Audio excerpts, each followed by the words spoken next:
After inspecting this figure in detail in person, I would say I am glad to have waited 18 months before buying this thing because quality control is still questionable despite being Phat company's luxury gift line of premium figures. Hi and welcome back to the channel. I'm Steven, today with a scale figure review. And hell, I think I am the last figure reviewer to be reviewing this figure of Katsushika Hokusai Foreigner Class Servant from Phat company. This figure came out like 20 months ago.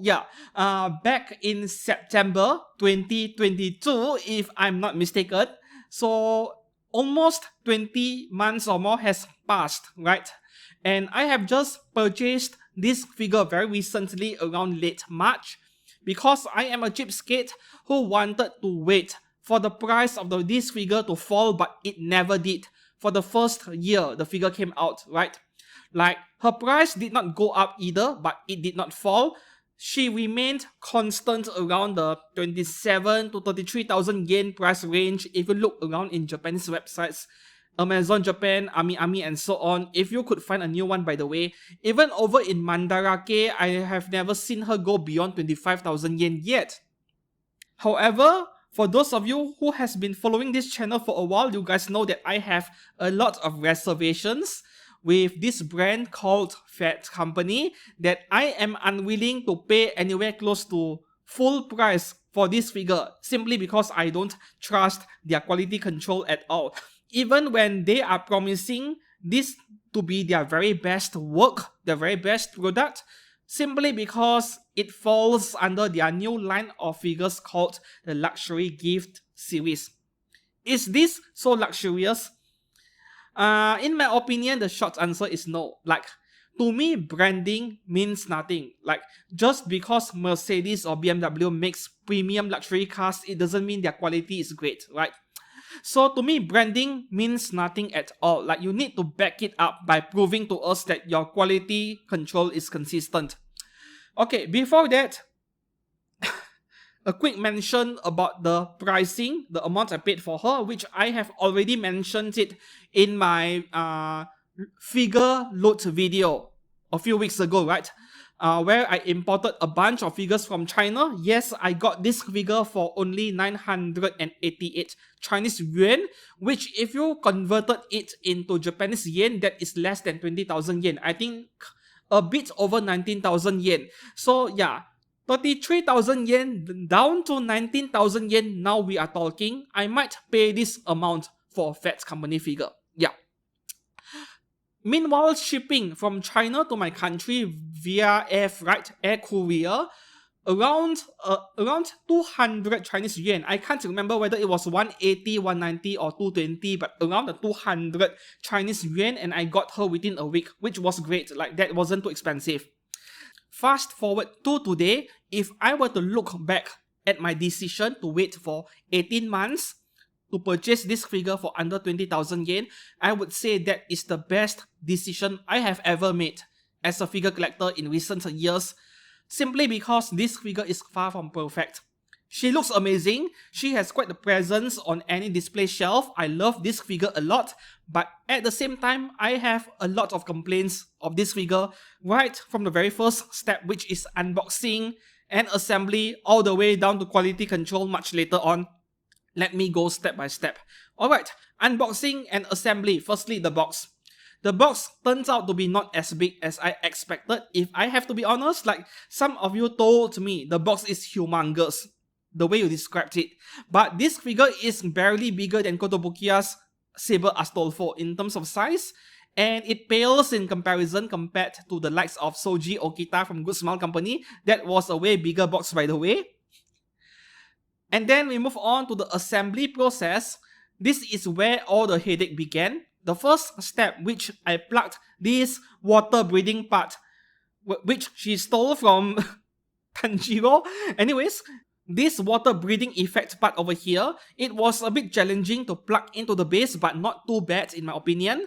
It was a lot harder to plug the figure into the base because of the character design, where her feet are completely covered by her outfit. So you are kind of doing it blind. You are only guessing where the foot pegs are, and I spent like a whole 5 or 8 minutes trying to plug the figure into the base because I can't tell where the foot pegs are. Like, I am always missing the foot pegs ever so slightly. Yeah, that was the issue.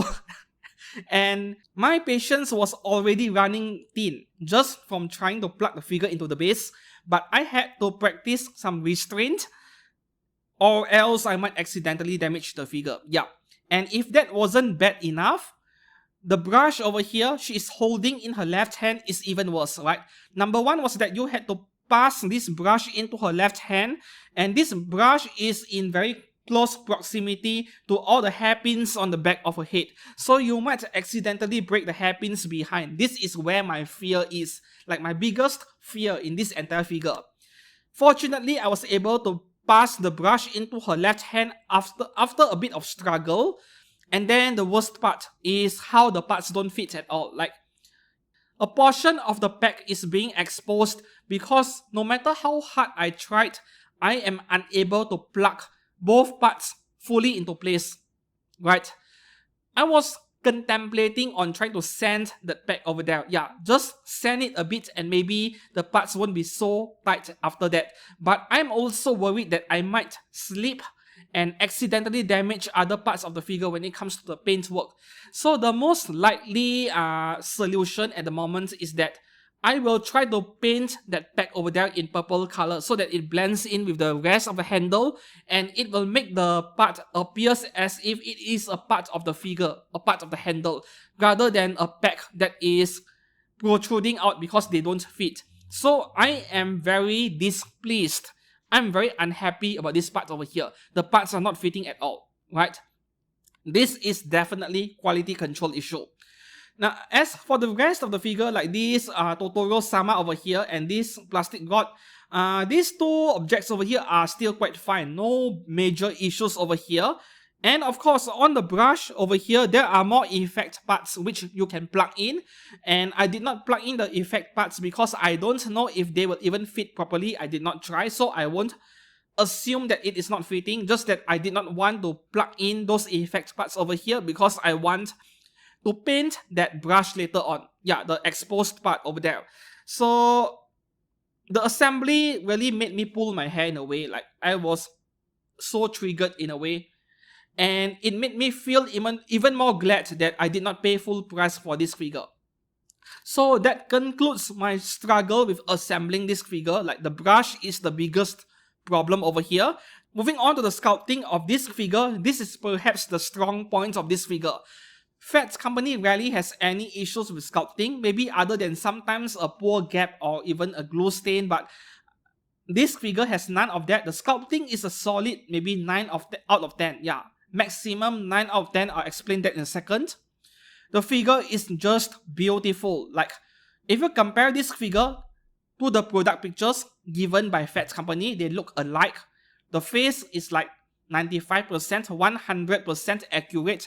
I have no complaints at all. The figure itself, both in front and behind, you look at her kimono and all the decal work on it, it is just sublime. A very beautiful figure that will really stand out when you display it.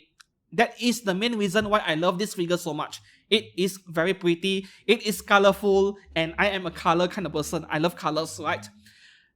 The bad part about the sculpt. Phat's company did a crap job with this Kimetsu no Yaiba water breathing effect over here. Like, obviously they were cutting corners. I think it is very obvious in the footage I'm showing you guys over here. This mold line over here, it is the kind of thing you see only in price figures, not scale figures. It is present along the entire border of the background object over here, this water effect part over here. So for a 33,000 yen figure originally, I am not happy with this at all, making me feel even more glad that I did not pay the full price tag for this figure. The next flaw on the sculpt of this figure, once again involving this water effect part over here.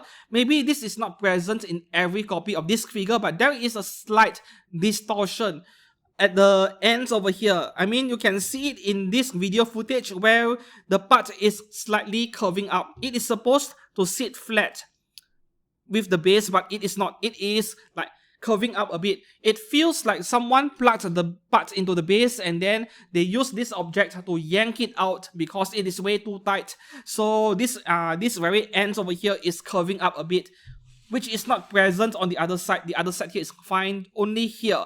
So I think this is actually a problem involving casting. Like this water effect part, to me, this feels like either PVC or ABS or a mix of both kinds of material. So with ABS especially, they are very prone to shrinkage doing casting or 3D printing.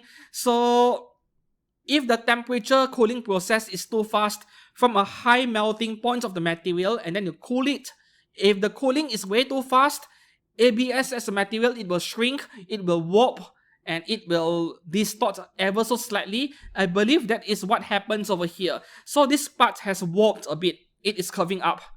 Once again, this is a lapse in quality control. I know I am just nitpicking, like this is the smallest problem among every single flaw I've pointed out on this figure, but still I need to point it out because I am reviewing this figure, right?